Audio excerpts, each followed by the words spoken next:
If you don't yet own a home and you don't actually have a plan to get from where you are as a renter into home ownership, then I can promise you that the big corporations here in America, the hedge fund managers, the real estate investors, they have a plan for you. So, in the absence of you having your own plan, somebody who stands to profit from you has a plan for you. What we're seeing in this affordability crisis in housing in America, and listen, that's a real thing. That is absolutely a real thing. But it's spawning a new focus by corporate entities and people who are out there trying to find a way to make a living, a new interest in rental properties and rental strategies, everything from the mom and pop investor, which we define as the person who owns 10 or fewer rental properties, all the way up to the major hedge funds and the commercial builders who are actually building single family neighborhoods for rent. They're not building these homes for sale, they're building them for rent. And then you've got all of these other companies in the middle who are buying up properties and rehabbing them, setting them up as rental properties in a kind of a buy and hold strategy. If you want a peek into the inner workings and the mindset of those kinds of companies, these companies who are buying houses for rent as a corporate entity, go on YouTube and search up Tricon Residential 60 Minutes. Leslie Stahl on 60 Minutes did a piece that featured the president of Tricon Residential, is a Canadian company buying houses primarily in the Sun Belt of the United States. And you get a little peek into this guy, the CEO, was interviewed extensively by Leslie Stahl. Get a little peek into what their business strategy is. He used the term hotel ready homes, and also said that the American dream is accessible to everyone. You just may have to rent it instead of buy it. So that's their strategy. If you're someone who doesn't own a home and has never owned a home, then you're probably out there just trying to work your job and be industrious and put a few dollars away and have a little bit of fun. And somewhere down the road, it'll become important to buy a house and maybe start on that path. And what we're seeing is that the average age of first-time homebuyers is creeping ever higher all the time. So suggests things a little bit different than when I bought my first house, and I was maybe an outlier. I bought my first house when I was 20 or 21 years old.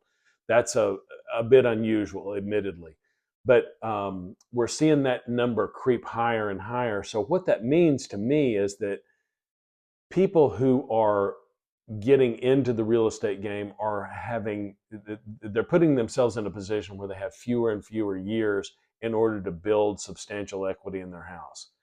I'm going to talk about that here in a minute. That's a very important point as far as having paid for real estate or being debt free in the long term.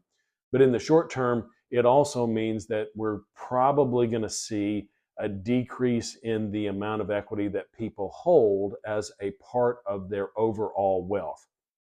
There's another statistic at play, and I'm hitting you with a lot of stuff here. There's another statistic at play here that suggests that people who actually own real estate or own their own home, not own real estate, but own their own home, actually save more for retirement. They're better planners. It puts them into maybe more of a nesting kind of mentality, if you want to use that from an economic perspective. So there's better savings over the long term, and then they also have access to this equity.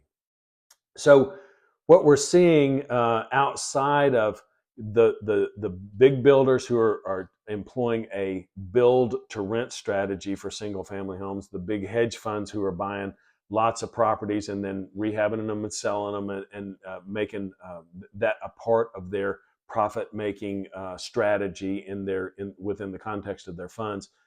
We're also seeing builders who are offering tremendous incentives. Sometimes I'm seeing up to 10% of the sales price in financial incentives to try to get houses sold, as we kind of linger in this environment of stubborn interest rates and the affordability problem that is facing everybody has only part to do with interest rates, but it's also the overall prices of houses. And so that's probably the sneakiest part of being somebody who is going to sometime buy in the future when it makes sense and when the timing is right.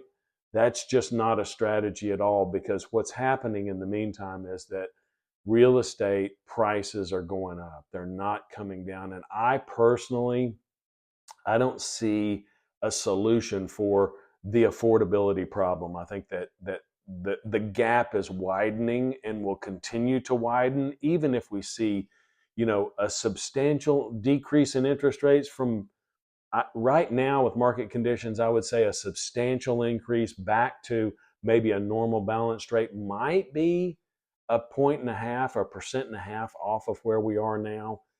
It's just hard to know what the new normal is, because we haven't had normal in the interest rate environment in a very long time. So even if we got that 1.5% off of mortgage rates, we're still facing an affordability crisis, because real estate is appreciating 4, 5, 6%, depending on where you are in the market. All real estate's local. There's some places that are maybe having a little bit of a decline in values, but most of the United States is clipping along at 4, 5, 6%. And so if you're standing still and renting, waiting on the right time, you're losing ground, and the train is leaving the station. That train has momentum that's going to be very hard to slow down, and I don't ever think that's going to roll back down the hill. I just don't think that that's a situation that we're going to see. And I also, pessimistic maybe, I don't have any confidence in affordable housing initiatives promoted by state, local, and national governments.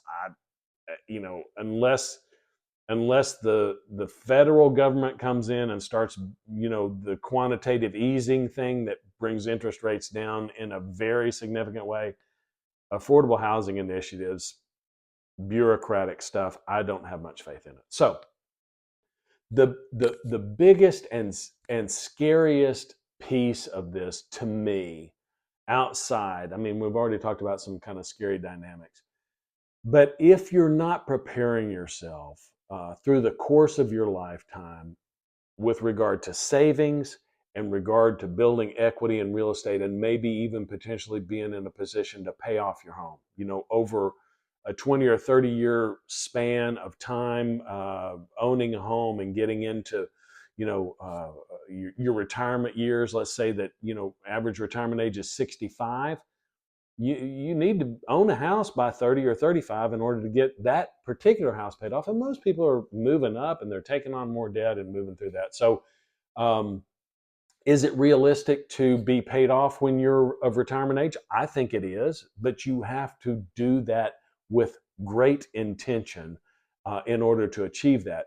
Now, here's the statistics that's scary to me. I did some research probably 6 or 8 months ago, and what I discovered was that the average Social Security income in the United States is about $1,800, $1,850 a month. In my area in Middle Tennessee, the average rent, $1,850 a month. So what that means is that a single Social Security income that's average really isn't enough to do anything with, except to possibly secure shelter. You're certainly not eating and paying a cell phone bill and some utilities and maybe insurance on a paid for car. You're not having a car note on that kind of income. So that really pushes this idea that either people are going to get used to retiring and then working to supplement their retirement income. Hopefully, your health holds out and you're able to do that, or you need to be prepared and be in a position where you've got substantial savings that you can supplement that retirement income, or you're in a position where you own your house outright. You don't carry any debt on that by the time you hit your fixed income years, and you're able to sustain, an independent lifestyle. I think that's really important, because I don't think that anybody wants to burden their family or their children with trying to take care of them while they're in their golden years. And just for a lack of planning. I mean, that's not a very responsible adult position. So I am a believer. Obviously, I'm in the mortgage business. I'm a believer in the value of owning real estate over a long period of time. I bought my first piece of real estate when I was really young, and that plan has worked out for me in a great way as far as, you know, building some base, some financial base from which to operate. I think that being a homeowner has also created that whole nesting thing that I referred to earlier. It's pushed me more toward thinking for the future, planning for the future, and most importantly, maybe saving for the future. So, um, lots of ideas there to kind of soak in, but I just don't want young people coming up to see this affordability problem as something that's insurmountable. I think that there are ways to get around it. We've got to adjust our expectations about location and about amenities and about what we expect in our first house versus, you know, the ideal property. We're not going to get that. If you're 23 years old and coming out of school, you're not going to buy your ideal dream home. You need to get, you know, your expectations straightened out. But I just don't want to see people be victimized by a system that is very clearly geared to, I won't say take advantage, but to accommodate the needs of people who don't want to or cannot see themselves or cannot get into a position of owning a home. They have a plan for that, and it's long term. They want to keep you, those entities that are profit centered on being, you know, real estate investors. They want to keep you dependent on that system for a very long period of time. There's nothing that a real estate investor wants more than to renew your lease every year and have you make your monthly rental payments on time every single month. So,